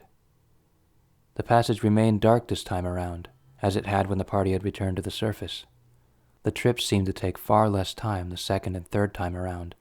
Twilight wondered how much the story had to do with that, if the memory of this place kept them moving through the story, to its completion. That whole situation puzzled her. It seemed to remember a lot of very recent things, as well as ancient history. Something to ask when this was all over, perhaps. "What made you decide to leave them behind, Twilight?" Luna asked suddenly. Twilight paused. The sudden absence of sound made Luna stop as well, turning to look up at the unicorn, eyebrow raised. Twilight began. "I realize that they think this is just another adventure. Save the princess again. But it's not. And I can't explain to them why not, because I'm not sure I understand why myself." Luna shook her head. "I think you do." She turned and continued the descent, Twilight following. They continued in silence for a while, and then Twilight spoke. "This is about us. The three of us. Not any pony else." "Yes." "I felt like if I brought my friends, it would be the elements of harmony and the princess again," the unicorn continued. "And if I want to make what I saw in my dream come true, it has to be Twilight Sparkle and Celestia speaking to one another." Twilight blushed into the dark. "I'm being completely irrational." "Rationality may not be a useful guide for behavior in this," Luna remarked idly. "To be perfectly honest, I'm not entirely sure this will work regardless, but I'm almost certain it wouldn't have worked if I tried to put all of you in her mind at once." "Really?" "Oh, almost certainly. Maybe with the elements, but why risk that? It's her mind, Twilight. It'll be very defensive about who's inside her. I never could have done what I did with you if you didn't trust me a great deal, even in your agony. With her, it's worse. Her mind is adrift, lost in itself. She's not really in control of things anymore." "What happened when you tried?" Twilight trailed off, as Luna stiffened and drew to a halt. The unicorn drew up alongside the princess and waited for her to speak. "I couldn't get very far. She doesn't want me in her mind," Luna said, her voice brittle. "I appear as Nightmare Moon. Appearances in the mind are very powerful. I forced myself to endure this thrice, and I nearly lost myself the last time. I suspect that is part of why I was so violently angry when I came to Ponyville." Luna looked terrified, eyes wide, body trembling. Twilight nudged her sympathetically, and Luna returned the affectionate gesture, breathing deeply. "Let that be the first of many warnings to you about how dangerous this is, Twilight." Twilight's stomach flipped. If Celestia's mind could do that to Luna, force her to relive her worst and most humiliating memories. "Having second thoughts?" Luna chuckled darkly. Twilight sighed. 5th or 6th by now, I think. And yet, you still put one hoof before the other. That is the measure of bravery, Twilight, Luna said, stepping forward again with exaggerated ceremony. It is my hope, however, that you will have more luck accessing Celestia's mind than I. What do you mean? I mean, I barely know anything about dreams, much less magic to do with dreams. Ah, but you're an expert in the magic of friendship, which will be important here. Understanding other ponies, divining their feelings, communicating with them. Luna turned a sad glance on Twilight as they descended side by side. And Celestia trusts you more than she trusts me. I don't know about that, Twilight said, in a small voice. Her credibility as an expert in the magic of friendship was not exactly at its height at the moment. She was here alone, after all, and this whole situation had come about because of her lack of thoughtfulness and openness with the pony she had claimed to love most. She tried to wrestle down this little urge of guilt with the determination that she'd felt earlier that this was an intensely personal matter, but unease still rolled in her mind. The princess misinterpreted her in any case. All right. That was a bit self-pitying, I suppose. Let's say there are wounds, old wounds, that have scarred over, but still pain us enough that our minds touching is uncomfortable for both of us. Luna fluffed her wings anxiously. Twilight politely declined to investigate what specifically Luna meant by this. So you'll open the door, so to speak, and I'll go? Precisely. And I'll be watching you to help you pull yourself out if things get too intense. Like if I... what? Get trapped somehow? Luna nodded. There will be many traps for you, I suspect. If what Rainbow Dash in Rarity told me about her behavior yesterday is true, and my own observation of her is accurate, I think she will both want and not want you near her, which is sure to provide for an interesting experience. She sighed, smiling ruefully. Honestly, if it were some pony else, they'd just be having a cry. Twilight walked alongside Luna in silence, thinking about nothing in particular, although her mind was presenting her with a variety of exciting options to choose from: betraying her friend's trust, risking the fate of Equestria for her own selfish need to have some closure with Celestia, memories of her behavior from the past year or so which, in retrospect, were humiliating displays of gratuitous attention-seeking from a pony who, for reasons that were still unknown, was distancing herself from Twilight? Well, there's a question. Why do you think our relationship deteriorated, Luna? She added quickly, as she realized how she'd misspoken. My relationship. With Princess Celestia, I mean. Luna stopped walking suddenly. Twilight was caught by surprise, fumbling her steps as she attempted to halt. Luna looked down at her, guiltily. Twilight's mind recalled, with its usual swiftness, the moments earlier when Luna, despite her atypical openness in the last few hours, had been very poorly concealing the fact that she wasn't saying everything she knew. The princess swallowed, holding Twilight's gaze cautiously. I suspect you already realize this, Twilight, but I have one last confession to make, she said. For you. Alone. Twilight's eyes narrowed, and Luna visibly quivered. It was a strange feeling, asserting this much emotional control over the princess, but Twilight didn't have time to analyze the emotion before the blaze of suspicion consumed her attention. Whatever it is, Princess, let's have it out in the open. I truly don't know why you and Celestia grew apart, Twilight. I really don't, Luna said quickly, realizing she had called a truly dangerous suspicion on herself. That's something you'll have to find out from her, if you can. But... Luna's face fell as she bowed her head, shamed. I do know that I noticed it much earlier than either of you did, and yet did nothing to repair it. Indeed, I exploited it. What? How? Why? Because... Luna trailed off, looking away from Twilight up into the darkness. She breathed in and out slowly a few times. I was very selfish, Twilight. I saw it as an opportunity to pursue my relationship with you, separate from her, and with her, separate from you. I was jealous of you, and of her, the two of you." Twilight was floored. She stared at Luna, who returned her gaze warily. "Jealous?" "Yes, of you. Because you were Celestia's... Well, it was like she had another little sister, I suppose, of whom she was proud beyond words. And her, because she had another little sister that I barely knew, but desperately wanted to."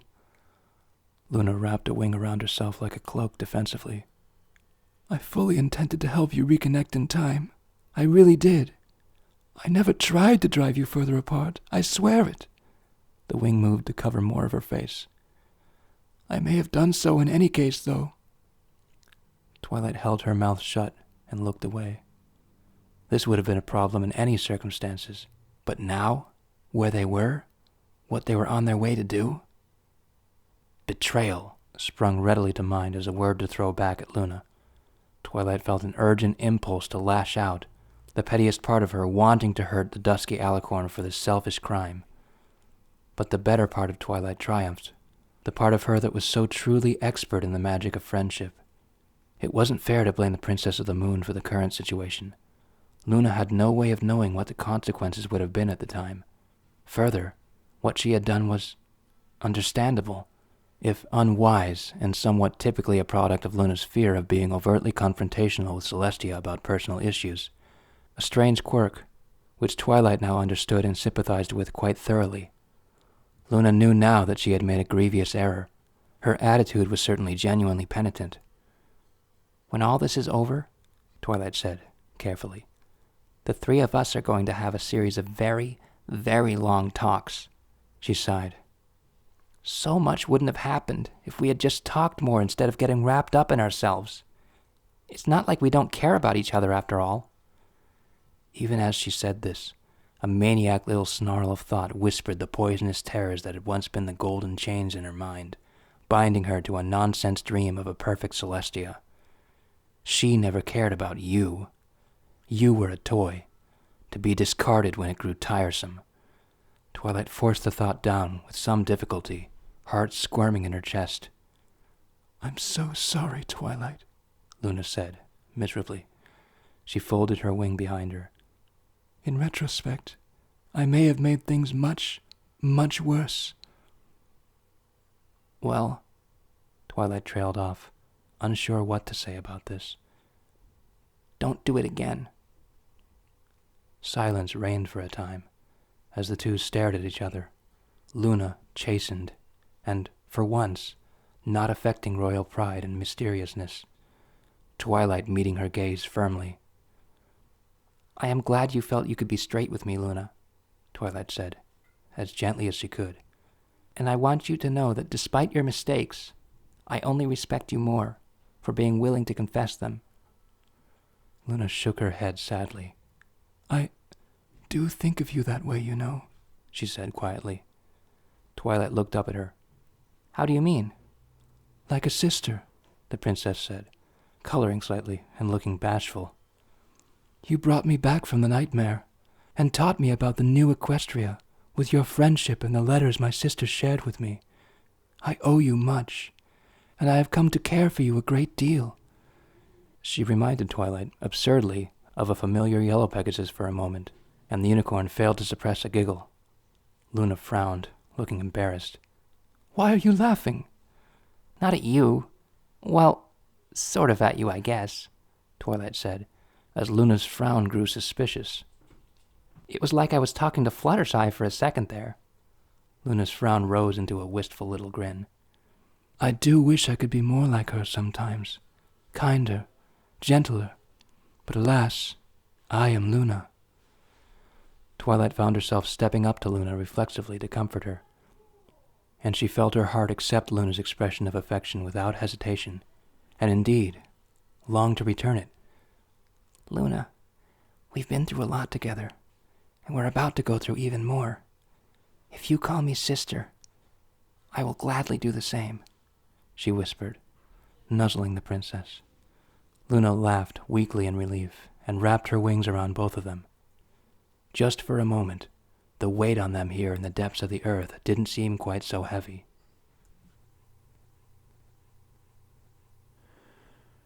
Have you begun to understand that you're accomplishing nothing with this stubbornness? The voice, speaking with Celestia's tongue, had lost its tone of jovially acerbic familiarity and had descended into outright harassment. Celestia was repulsed to hear her voice speaking so cruelly, even to herself. In her heart, she knew she deserved it, but still, it was unpleasant to hear her own voice berate her, all the worse for everything it said being completely true. Something like pain was driving the voice now. The only thing you're doing, the voice continued, furiously, is prolonging our mutual suffering with your hard-headedness. Just let go, Celestia.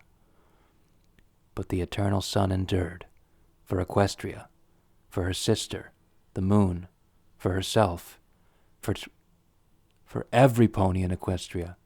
Don't lose sight of the big picture. You will fail, Celestia. What will happen then, do you think? Then I will have failed trying, but I will not surrender. Not ever? No. Do you know, the voice said, suddenly soft and a little sad, that may be the great tragedy at the heart of all this. You could have been so happy if you had.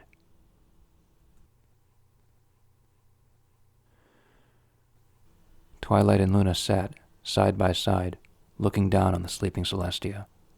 She was as pale and cool as she had been, still peaceful and unmoving, even as Luna spoke in a toneless voice of everything she knew about Celestia's recent quest to investigate her alienation from Twilight. Several long pauses had ensued as Luna's guilt got the better of her. The white alicorn failed to rise and comfort her sister, as she had so many times in the past. Instead, the duty fell on a purple unicorn, who shouldered it as willingly as Celestia ever had. So now you know as much as I, Luna murmured, and have heard the full account of my mistakes, and some of Celestia's. Just as you saved me from mine, Twilight replied. She leaned over slightly and rested her head on Luna. When you brought me back from the nightmare, Celestia told me your name, and I laughed. She asked me why I found it funny, and I replied, "Forgive the poetry. Of course it is Twilight that brings the sun and the moon together again." Luna looked down on Twilight seriously. "As your princess, your friend, and—" she trailed off. "A sister?" Luna blushed. "If you don't think that's strange." A little piece of historical doggerel flashed in the unicorn's mind. "In calling me unto thee by this name, you honor me, my beloved Lady Moon," Twilight recited, savoring Luna's delight at being addressed with the ancient oath. "It has been a long time since any pony pledged themselves to my service in that way." Luna beamed down at her. "As all of those things, and above all, as a pony who has lost her sister and desperately wants her back, I ask you to risk everything to bring my sister and I together once again. Will you do this?" Twilight smiled as courageously as she could. "I will." "Brave, brave Twilight." Luna gave her a sad smile, running a hoof along her face affectionately. "Lie here. Place your head next to hers."